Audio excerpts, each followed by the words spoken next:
సదాశివసమారంభాం వ్యాసశంకరమధ్యమాం అస్మదాచార్యపర్యంతాం వందే గురుపరంపరాం.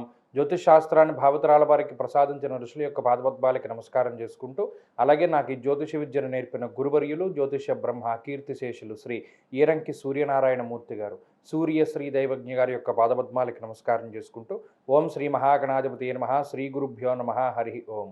వీక్షకులందరికీ నమస్కారం. వృశ్చిక రాశి వారికి సాధారణమైనటువంటి గ్రహస్థితి గోచరిస్తూ ఉన్నది. అష్టమ స్థానమందు రవి బుధుల యొక్క స్థితి బుద్ధి చాపల్యానికి కారణమవుతుంది. ఇది ట్రాప్, అంటే ఇదేదో ఉచ్చు అని తెలిసినా కూడా వీళ్ళు అందులో పడతారు.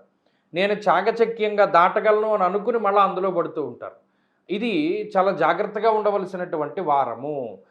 దుర్దోష శత్రు సంవాదో గమనం వ్యధ అన్నది శాస్త్రము. అంటే ఏ పని చేసినా అది 2-3 సార్లు చేయవలసి వస్తుంది. అనవసరమైనటువంటి ప్రయాణములు, అనవసరమైనటువంటి ఖర్చు, అనవసరమైనటువంటి మానసిక శ్రమ, మానసికమైనటువంటి భయము, వీటన్నిటికీ కూడా అవకాశం ఉంటుంది. అయితే ప్రధానమైనటువంటి బలం ఏమిటి అంటే గురుబలం. నిజంగా ఆ గురుబలం కనుక లేకపోతే ఈ సందర్భంలో వృశ్చిక రాశి వారు చాలా ఇబ్బందులు పడేవారు.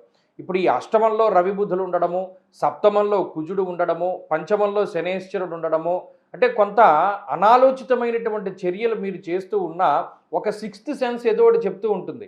అరే నువ్వు ఇది చేస్తున్నావు, ఇది తప్పు, వీడికి ₹1 ఇస్తున్నావు తప్పు, మనం పక్కనే పామును పెంచుకుంటున్నాం, వీడిని పోషిస్తున్నాం, వీడు మన మీదే కాటేస్తాడు అని ఒక సిక్స్త్ సెన్స్ చెప్తూ ఉంటుంది. అది చెప్పినప్పుడు ఆగిపోవాలి. ఇవాళ ఈ ప్రయాణానికి వెళ్తున్నావు, టైం వేస్టు, ఇది ఉపయోగం లేదు, దీనివల్ల నువ్వు ఇబ్బంది పడతావని ఇన్నర్ వాయిస్ ఒకటి వస్తూ ఉంటుంది. అటువంటివి విన్నప్పుడు మీరు మానేయాలి. అలాగే ఇంట్లో ఉండే పెద్దవాళ్ళు ఏదైనా ఒక విషయం చెప్తారు. ఎందుకంటే గురువు మీ ఇన్నర్ వాయిస్ రూపంలోనూ, అది మీరు వినకపోతే పెద్దవారి రూపంలోనూ, అది మీరు వినకపోతే ఎవరైనా వృద్ధుల రూపంలోనూ, లేకపోతే మనం గురువుగా భావించే వాళ్ళ రూపంలోనూ చెప్తూ ఉంటాడు కొన్ని మాటలు. అది వినాలి. అది వినకపోతే అది స్వయంకృతాపరాధం అవుతుంది. ఆ గ్రహస్థితి మిమ్మల్ని ఏడిపిస్తుంది. అందువల్ల ఆ పైన మీకు చెప్పేటువంటి వాళ్ళ మాటలు వినుటూ ముందుకు సాగుతూ ఉండడం వల్ల మీకు ఇబ్బంది ఉండదు.